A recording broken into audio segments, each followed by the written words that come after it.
Hello friends, ಎಲ್ಲರಿಗೂ ನಮಸ್ಕಾರ. ಶ್ರೀಕೃಷ್ಣ ಕ್ರಿಯೇಷನ್ಸ್ಗೆ ನಿಮ್ಮೆಲ್ಲರಿಗೂ ಸ್ವಾಗತ.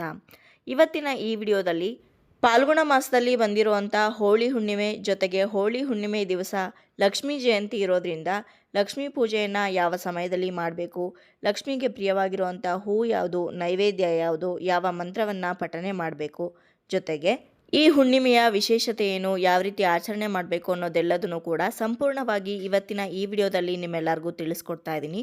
ಹಾಗಾದರೆ ಇನ್ಯಾಕೆ ತಡ, ಬನ್ನಿ ವಿಡಿಯೋನ ಶುರು ಮಾಡೋಣ. ಮೊದಲನೇದಾಗಿ ಈ ಹೋಳಿ ಹುಣ್ಣಿಮೆ ಅಥವಾ ಲಕ್ಷ್ಮೀ ಜಯಂತಿ ಈ ವರ್ಷ ಯಾವ ದಿನಾಂಕದಂದು ಬಂದಿದೆ, ಯಾವ ಸಮಯದಲ್ಲಿ ಪೂಜೆಯನ್ನು ಮಾಡಬೇಕು ಅಂತ ತಿಳ್ಕೊಳ್ಳೋಣ.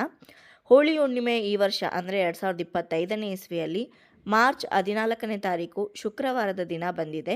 ಇನ್ನು ಲಕ್ಷ್ಮೀದೇವಿ ಹುಟ್ಟಿದಂತಹ ದಿನವಾದ ಈ ಹೋಳಿ ಹುಣ್ಣಿಮೆ ಶುಕ್ರವಾರದ ದಿನ ಬಂದಿರೋದು ಬಹಳನೇ ವಿಶೇಷ. ಇನ್ನು ಈ ಹುಣ್ಣಿಮೆ ತಿಥಿ ಮಾರ್ಚ್ 13ನೇ ತಾರೀಕು ಗುರುವಾರದ ದಿನ ಬೆಳಗ್ಗೆ 8 ಗಂಟೆಗೆ ಆರಂಭವಾಗಿದ್ದರೂ ಕೂಡ ನಾವು ಹುಣ್ಣಿಮೆಯನ್ನು ಮಾರ್ಚ್ 14ನೇ ತಾರೀಕು ಶುಕ್ರವಾರದ ದಿನವೇ ಆಚರಣೆ ಮಾಡ್ತಾ ಇದ್ದೀವಿ. ಬೇಗನೆ ಹುಣ್ಣಿಮೆ ತಿಥಿ ಮುಗಿದೋಗೋದ್ರಿಂದ ನೀವು ಬೆಳಗ್ಗೆ 9:50 ಪೂಜೆಯನ್ನು ಮುಕ್ತಾಯಗೊಳಿಸಬೇಕಾಗತ್ತೆ. ತುಂಬ ಸೂಕ್ತವಾದಂಥ ಸಮಯ ಯಾವುದು ಈ ಲಕ್ಷ್ಮೀ ಪೂಜೆಯನ್ನು ಮಾಡೋದಕ್ಕೆ ಅಂದರೆ ಅದು ಬ್ರಾಹ್ಮಿ ಮುಹೂರ್ತ. ಬೆಳಗ್ಗೆ 5:15 ಒಳಗಡೆ ನೀವು ಪೂಜೆಯನ್ನು ಮುಕ್ತಾಯಗೊಳಿಸಿದ್ರೆ ತುಂಬ ಒಳ್ಳೆಯದು. ಆ ಸಮಯದ ಒಳಗಡೆ ನೀವು ಪೂಜೆ ಮಾಡೋದಕ್ಕಾಗಿಲ್ಲ ಅಂತಂದರೆ ಬೆಳಗ್ಗೆ 9:30ವರೆಗೂ ಕೂಡ ನಿಮಗೆ ಸಮಯ ಇರುತ್ತೆ. ಆ ಸಮಯದ ಒಳಗಡೆ ನೀವು ಪೂಜೆಯನ್ನು ಮಾಡ್ಬೋದು. ಇನ್ನು ಲಕ್ಷ್ಮೀ ದೇವಿಗೆ ಅತ್ಯಂತ ಪ್ರಿಯವಾಗಿರುವಂಥ ಮಲ್ಲಿಗೆ ಹೂವು, ಸಂಪಿಗೆ ಹೂವು, ಕಮಲದ ಹೂವು, ಕನಕಾಂಬರ ಹೂವು, ಸೇವಂತಿಗೆ ಅಥವಾ ಸುಗಂಧಭರಿತವಾದಂಥ ಗುಲಾಬಿ ಹೂಗಳನ್ನು ಇಟ್ಟು ಪೂಜೆಯನ್ನು ಮಾಡಿದ್ರೆ ತುಂಬ ಶ್ರೇಷ್ಠ.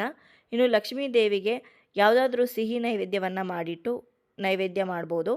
ಪಾಯಸ, ಪೊಂಗಲ್ಲು ಈ ರೀತಿಯಾಗಿ ಏನೂ ಮಾಡೋದಕ್ಕಾಗಲಿಲ್ಲ ಅಂತಂದ್ರೂ ಒಂದು ಲೋಟ ಹಸಿ ಹಾಲು ಹಾಗೆ ಹಣ್ಣುಗಳನ್ನು ಇಟ್ಟು ನೈವೇದ್ಯ ಮಾಡ್ಬೋದು. ಇನ್ನು ಹೋಳಿ ಹುಣ್ಣಿಮೆ ದಿವಸ ಸರಳವಾಗಿ ಲಕ್ಷ್ಮೀ ಪೂಜೆಯನ್ನು ಯಾವ ರೀತಿ ಮಾಡಬೇಕು ಅಂತ ಕಂಪ್ಲೀಟಾಗಿ ಡೆಮೋ ವಿಡಿಯೋನ ಈಗಾಗಲೇ ಅಪ್ಲೋಡ್ ಮಾಡಿದ್ದೀನಿ. ಯಾರಾದರೂ ನೋಡಿರಲಿಲ್ಲ ಅಂದರೆ ಹೋಗಿ ನೋಡ್ಕೊಂಡು ಬನ್ನಿ.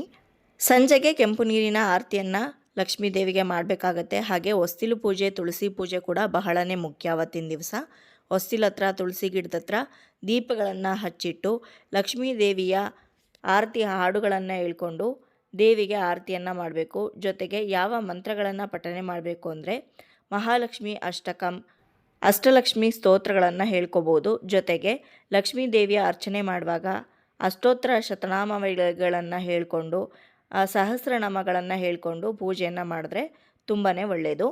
ಇನ್ನು ಆ ದಿನ ಲಕ್ಷ್ಮಿ ಹುಟ್ಟಿದಂಥ ದಿನವಾಗಿರೋದ್ರಿಂದ ಯಾರಿಗಾದರೂ ದಾನ ಮಾಡಿದ್ರೂ ಕೂಡ ತುಂಬಾ ಒಳ್ಳೆಯದಾಗತ್ತೆ. ವಸ್ತ್ರದಾನ ಅಥವಾ ಹಣದ ದಾನವನ್ನು ಕೂಡ ನೀವು ಮಾಡ್ಬೋದು. ಹಾಗೆ ಅವತ್ತಿನ ದಿವಸ ಯಾರಾದರೂ ಮನೆಗೆ ಮುತ್ತೈದೆಯರು ಬಂದರೆ ಅವ್ರಿಗೆ ಅರಿಶಿನ ಕುಂಕುಮ ಹಾಗೆ ತಾಂಬೂಲವನ್ನು ಕೊಟ್ಟು ಕಳಿಸೋದನ್ನು ಮರಿಬೇಡಿ. ನೋಡಿದ್ರಲ್ವ ಸ್ನೇಹಿತರೆ, ಇವತ್ತಿನ ಈ ವಿಡಿಯೋದಲ್ಲಿ ಹೋಳಿ ಹುಣ್ಣಿಮೆ ಅಥವಾ ಲಕ್ಷ್ಮೀ ಜಯಂತಿ ದಿವಸ ಯಾವ ರೀತಿ ಪೂಜೆ ಮಾಡಬೇಕು, ಯಾವ ಸಮಯದಲ್ಲಿ ಪೂಜೆ ಮಾಡಬೇಕು, ವಿಶೇಷತೆ ಏನು ಅನ್ನೋದೆಲ್ಲದನ್ನು ಕೂಡ ತಿಳಿಸ್ಕೊಟ್ಟಿದ್ದೀನಿ. ಇವತ್ತಿನ ಈ ವಿಡಿಯೋ ನಿಮ್ಮೆಲ್ಲರಿಗೂ ಇಷ್ಟ ಆಗಿರ್ಬೋದು ಅಂತ ಭಾವಿಸ್ತೀನಿ. ಇಷ್ಟ ಆಗಿದ್ದರೆ ಲೈಕ್ ಮಾಡಿ, ಬೇರೆಯವ್ರಿಗೂ ಕೂಡ ಈ ವಿಡಿಯೋನ ಶೇರ್ ಮಾಡಿ. ಹಾಗೆ ನಿಮ್ಮ ಅನಿಸಿಕೆ, ಅಭಿಪ್ರಾಯವನ್ನು ಖಂಡಿತವಾಗ್ಲೂ ಕಮೆಂಟ್ ಮುಖಾಂತರ ಬರೆದು ತಿಳಿಸಿ. ಮತ್ತೊಂದು ಉಪಯುಕ್ತ ಪೂಜಾ ಮಾಹಿತಿಯೊಂದಿಗೆ ನಿಮ್ಮನ್ನ ಮತ್ತೆ ಭೇಟಿ ಆಗ್ತೀನಿ. ಅಲ್ಲಿಯವರೆಗೂ ಧನ್ಯವಾದಗಳು.